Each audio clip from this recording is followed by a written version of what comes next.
All right, this is Mr. Dooley again, and this is part 2 of our reverse quadratic lesson, our quadratic Jeopardy lesson. And this is one of the more challenging problems because what we are given is we are given a single root, and it happens to be complex. You saw Mr. Scott's video from the other day. Complex number has a real part, so the 7 is my real part, and then this is my imaginary part. And the other thing that is interesting about this problem is that in the previous 2 examples, they gave us 2 roots, and quadratics always have 2 roots, unless, of course, it's a double root, but you count it as 2 anyway.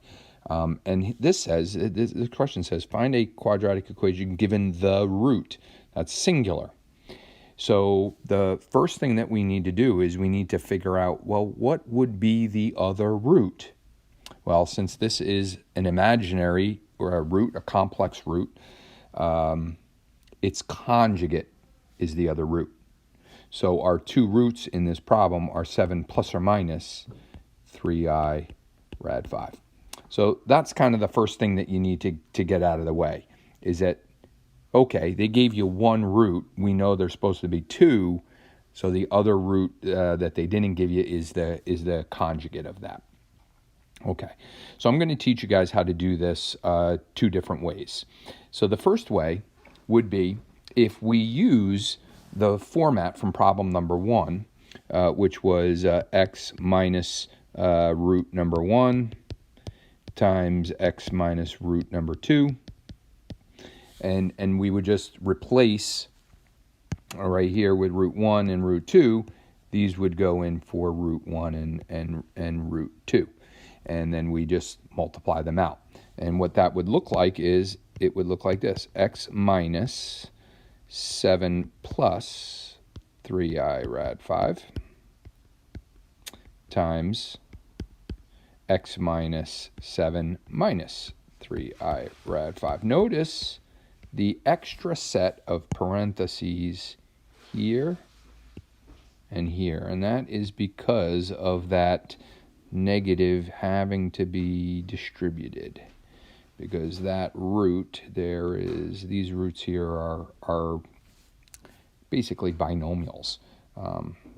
Not technically, but they have two parts to them, 2 terms, and so that needs to be done. So now, whoops, y equals we want, right? Now the task is really just to bang this out.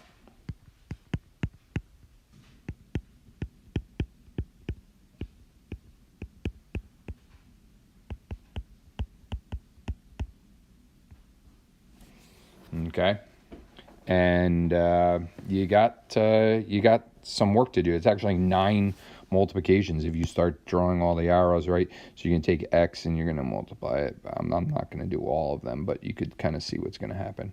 You do that, and then you take the negative 7. All right, I'm going to stop there, but you gotta pound that out. So I'm going to stop the video here for a moment, pause it, let you guys pause it, and I want you to multiply that out. And when you come back, we'll have it all multiplied out.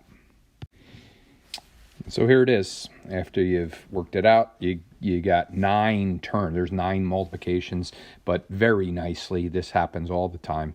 You get lots of canceling, not a lot, but basically 4 terms end up canceling.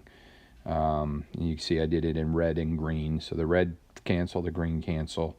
You combine the 49 and 45, become 94, and negative 7, negative 7, negative 14x. And if you wanted to check your answer, you could then take your quadratic, and what you could do is you could do the quadratic formula and see if you get the roots. And that would be a little overkill, but it's certainly something that you could do. You could even maybe... yeah, I think that's a good idea. If you have the quadratic formula programmed onto your calculator, which is what I did to check my answer, is I did it on my calculator, and the roots came out to be, I plugged in this, I got 7 plus 6.7082 3932I. And so I really just needed to check to make sure that was that 3 rad 5, and actually it is. So so it worked out fine.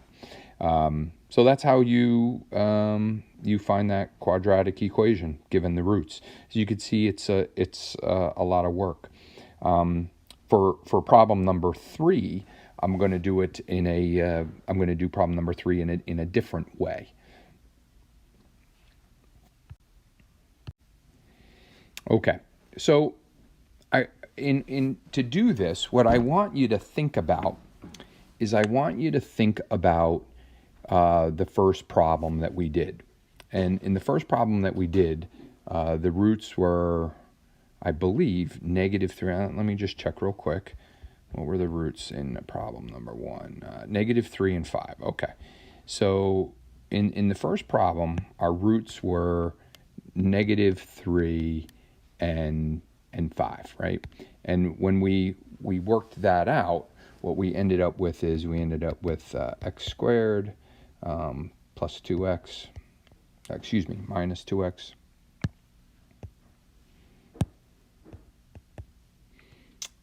minus 15. And if you remember from Algebra 1 how we used to factor this, right?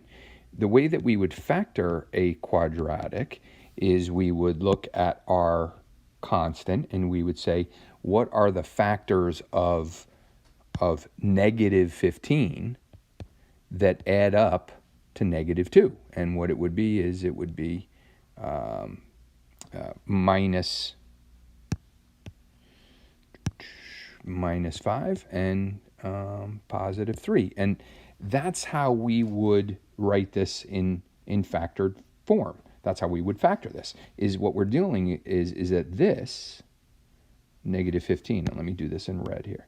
This -15 is the product of these two. And this -2 is the opposite sum, right? The sum of 3 and -5 is 2. This is -2, so this is the opposite sum.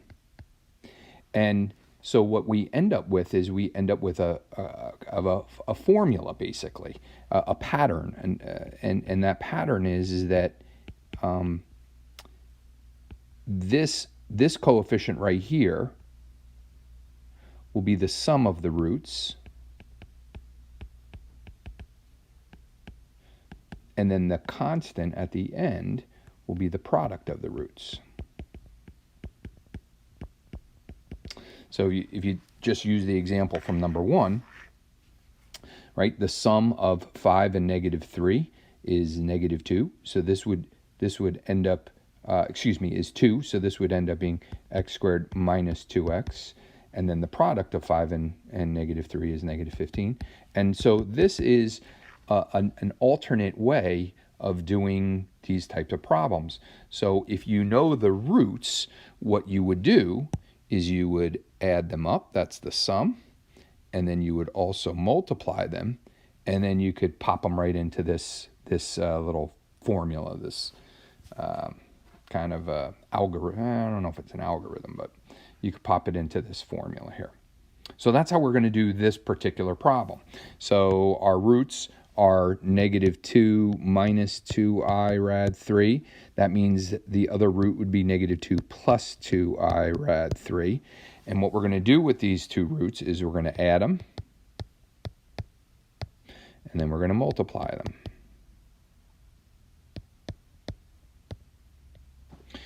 Adding them is really easy, and that is because these cancel out, and you get -4. So this is my sum of the roots. So I actually already know ahead of time that this is going to be y equals x squared plus 4x. All right, that's what I do know, because if my sum is -4 here, and I pop that into here, this formula right in there, I get x squared plus 4x. Now, the challenging part is finding the product. I use the word challenge loosely because, you know, for some of you, it might be old hat. So what we're going to do is I'm going to pause it here. You're going to multiply this out, and you'll see what what our solution is. So you get 4 plus 12, and that gives you 16. And so it's positive 16. And so the quadratic equation with the given roots are y equals x squared plus 4x plus 16. There you go. That's an alternate way of doing these problems. So good luck on the exit slip, and if you need any other clarification, you can reach out to your teacher during office hours or reach out through email or what have you.